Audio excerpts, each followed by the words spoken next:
After 40 years, there's quite a lot to celebrate. We could celebrate never-ending progress, dreams coming true and futuristic visions.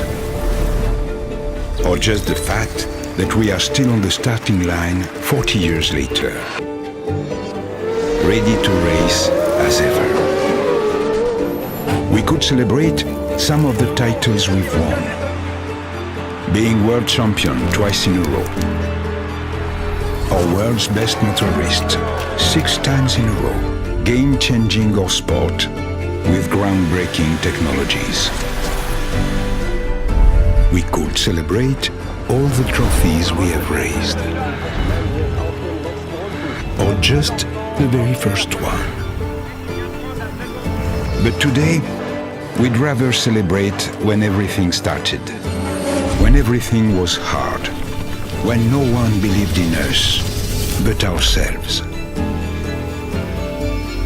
and when headlines were tough headlines. Et dire qu'il nous appelait la théière jaune.